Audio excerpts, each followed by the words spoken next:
Assalamualaikum warahmatullahi wabarakatuh. Perkenalkan, saya Raditya Sunata dengan NIM 13180. Nah, jadi pada video ini saya akan mendemonstrasikan ada tiga sistem terdistribusi, yaitu tentang distributed chain system, sebuah sistem sinkronisasi terdistribusi yang dibangun dari nol menggunakan Python. Nah, jadi di sistem ini itu mengimplementasikan 4 komponen utama yang merupakan inti dari distributed system modern. Jadi yang pertama ada distributed log manager, yaitu menggunakan algoritma RAF untuk mencapai konsensus dalam pengelolaan kunci terdistribusi. Lalu yang kedua ada distributed queue system yang menggunakan consistent hashing untuk mendistribusikan antrian pesan secara merata. Lalu yang ketiga ada distributed cache coherence yang mengimplementasikan protokol MISI seperti yang ada pada arsitektur CPU modern, namun diterapkan pada level jaringan. Lalu yang keempat, sistem ini juga dilengkapi containerization yang menggunakan Docker seperti Docker Compose dan Docker File. Nah, selain 4 komponen wajib tadi, saya juga mengimplementasikan 2 fitur bonus, yaitu BBFT atau Byzantine, fault tolerance, dan security and encryption end-to-end. Nah, selanjutnya saya akan menjelaskan untuk arsitektur yang digunakan pada project ini. Saya akan membuka saya dulu untuk membuka diagram ini. Dapat dilihat ya di sini. Ini adalah gambaran arsitektur sistem secara keseluruhan. Jadi sistem ini tuh berbasis peer-to-peer, yang dimana tidak ada server pusat. Jadi setiap node itu setara dan dapat berkomunikasi langsung satu sama lain. Dan semua komunikasi antar node ini melewati security layer terlebih dahulu. Ini di bagian ini. Nah, disinilah enkripsi karena AES bekerja. Jadi setiap pesan dienkripsi sebelum dikirim melalui jaringan. Lalu di bawahnya ada 3 komponen sensor, yaitu ada log manager, queue system, dan cache system. Yang dimana masing-masing berjalan secara independen, namun bisa diintegrasikan. Lalu untuk penyimpanan setnya, kita menggunakan 3 mekanisme yang berbeda. Itu ada ref log di memori untuk log, dan ada of file, didix untuk queue, dan redis untuk cache. Oke, saya akan langsung aja untuk mendemonstrasikan semua fitur yang ada pada project yang saya buat ini. Jadi pertama saya akan menjalankan semua tesnya sekaligus dengan perintahnya, yaitu tes.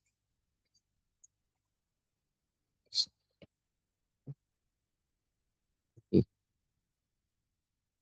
langsung aja kita jalankan. Nah, framework PyTest ini akan menjalankan 5 kelompok tes secara otomatis, yaitu ada log manager, queue system, cache system, BFT, dan security.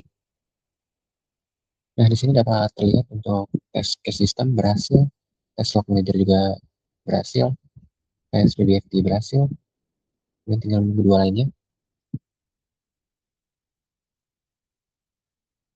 Tes queue berhasil dan tes security juga berhasil. Jadi hasilnya 5 dari 5 tesnya lulus. Jadi semua komponen ini berjalan dengan benar. Oke, lanjut saya akan mendemonstrasikan untuk distribute log manajernya yang menggunakan RAF dan deadlock ya. Oke, kita langsung jalankan aja di sini. Jadi perintahnya itu tadi pakai PyTest.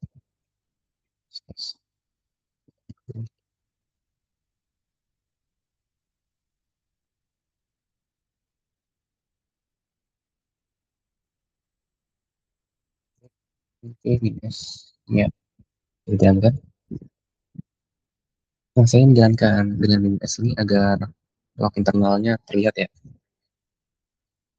Nah, di sini dapat terlihat. Saya akan mencari untuk leadernya siapa yang dapat ya.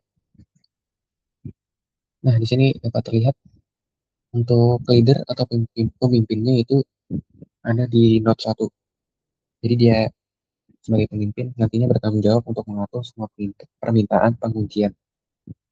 Lalu di sini juga dapat dilihat untuk klien A berhasil mengakses resource ketika klien B ikut mencoba mengakses resource yang sama, dia tidak langsung diblokir, tapi menunggu antrian begitu klien A selesai.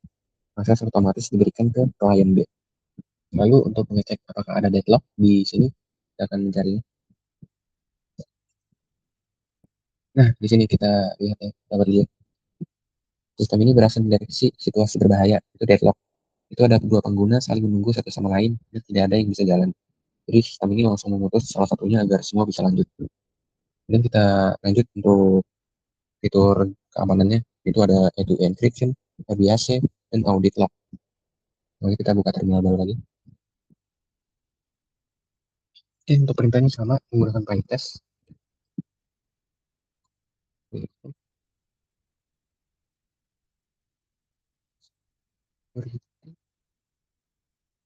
Ini, S, langsung kita jalankan.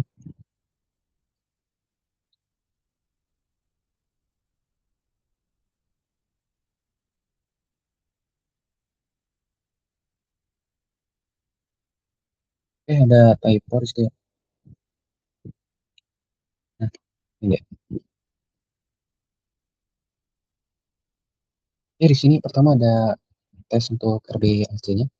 Di sini, tes satu untuk RBAC atau role based access control. Terlihat bahwa klien C dengan role guest ini mencoba melakukan operasi write dan sistem langsung menolaknya dengan pesan akses denied. Sementara sementara klien A dengan role admin bisa melakukan semua operasi. Dan kita cek untuk tes end-to-end encryption-nya di sini dapat dilihat ya. Dapat dilihat. Di sini kita bisa melihat payload yang diintercept di jaringan. Isinya bukan teks biasa, melainkan ciphertext yang dienkripsi dengan fairness size. Kata secret transfer tidak terlihat sama sekali di paket jaringan. Dan setelah didekripsi di tujuan, pesan aslinya muncul kembali dengan benar ya. Lalu yang ketiga, itu tamper proof audit log. Kita buka untuk auditnya. Nah, di sini dapat dilihat ya, ini adalah file lokal audit yang dihasilkan sistem. Jadi setiap entry memiliki preface dan hash. Ini membentuk struktur blockchain sederhana. Jika ada yang memodifikasi baris manapun secara manual, hash chain akan rusak dan sistem akan langsung mendeteksinya. Oke, selanjutnya saya akan mendemonstrasikan untuk fitur bonus yaitu PBFT atau Byzantine Fault Tolerance. Saya akan buka terminal baru lagi. Perintahnya tes tes tes PBFT.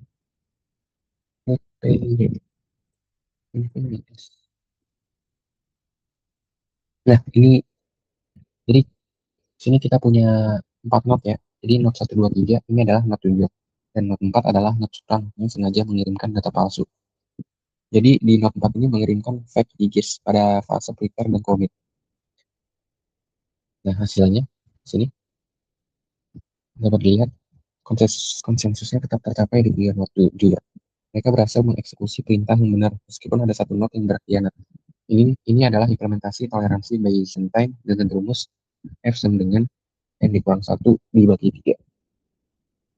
Lanjut, misalkan lanjut ke bagian containerization dengan Docker. Oke, saya akan membuka Docker Compose terlebih dahulu. Nah, di sini saya memiliki file docker compose.yml yang mendefinisikan seluruh infrastruktur sistem secara lengkap. Ada 10 kontainer yang akan berjalan sekaligus.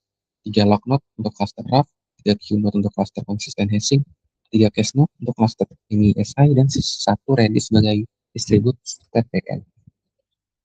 Oke, kita masuk ke sini. Nah, jadi semua kontainer ini terhubung dalam satu jaringan virtual bernama Science Network. Bisa dilihat, dan sehingga bisa saling berkomunikasi secara langsung. Dan juga di bagian volume, Redis data memastikan data Redis tidak hilang, meskipun kontainer di restart. Kalau kita akan buka TNV-nya, nah, seluruh konfigurasi termasuk daftar node per cluster, host Redis, dan port, misalkan ke dalam file .env. Ini memenuhi syarat environment configuration dan mendukung dynamic scaling. Untuk menambah node, cukup tambahkan entry di .env. Dan service baru di Compose, tanpa menyentuh kode Python sama sekali. Selanjutnya kita akan mencoba untuk membuat Docker Compose-nya. Itu dengan perintah Docker Compose min d. Nah, ini akan membangun image dari Docker file kita. Dan min d ini artinya berjalan di background. Proses build ini menginstal semua dependensi dari requirement.txt dalam image. Image yang sama ini akan dipakai oleh semua 10 kontainer. Ya, ini. Selanjutnya, saya akan menggunakan perintah docker compose ps.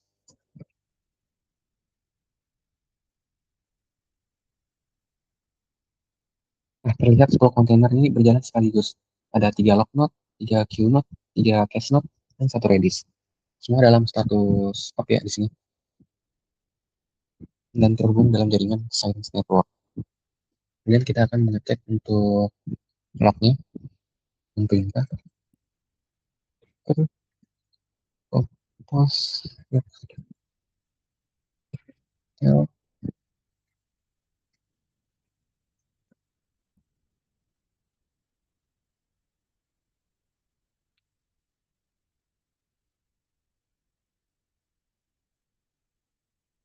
dan yang terakhir ada S.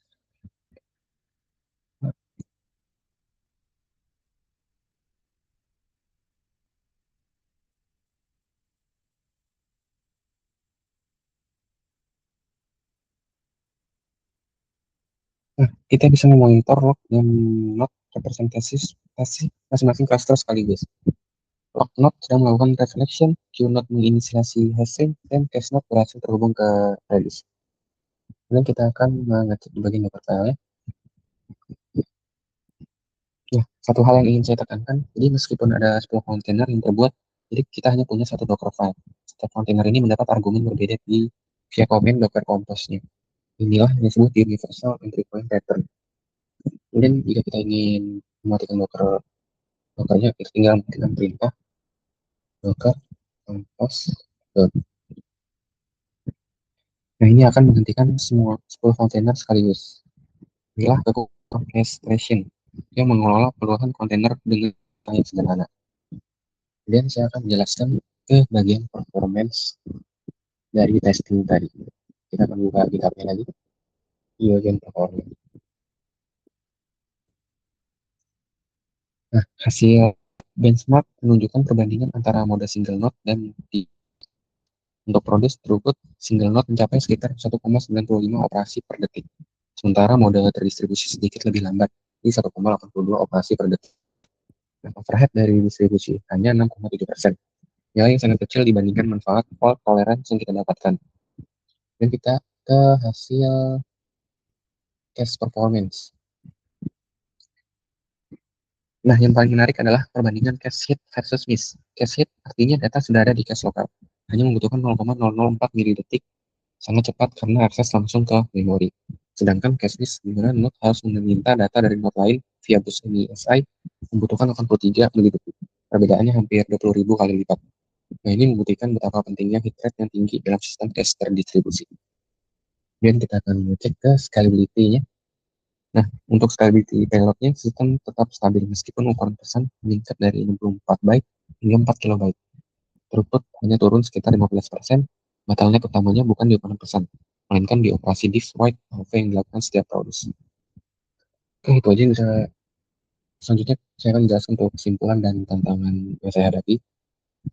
Jadi untuk kesimpulannya, sistem ini berhasil mengimplementasikan 4 komponen wajib, yaitu ada log manager dengan draft dan deadlock detection, kemudian queue system dengan consistent hashing dan AV persistence, kemudian ada cache coherence dengan protokol MISI dan Redis, serta containerization dengan Docker. Ditambah saya membuat 2 fitur bonus, yaitu PBFT untuk Byzantine fault tolerance dan sistem security lengkap dengan E2E encryption, key, dan audit log berbasis SCN. Nah, seluruh pengujian ini menggunakan PyTest dan Locus sebagai mandatory testing step. Untuk tantangannya, yang pertama adalah untuk implementasi bus knocking MISI. Jadi tidak seperti protokol MISI pada CPU yang berjalan di set memori. Di sini saya harus mensimulasikannya melalui TCP socket asinkron. Tiap operasi harus mengirim pesan broadcast ke semua peer dan menunggu respon. Ini yang menyebabkan miss latency mencapai 80 milidetik. Kemudian untuk tantangan keduanya, itu saya membuat pengujian asinkron bekerja dengan PyTest. Karena semua menggunakan Asensio, saya perlu mengintegrasikan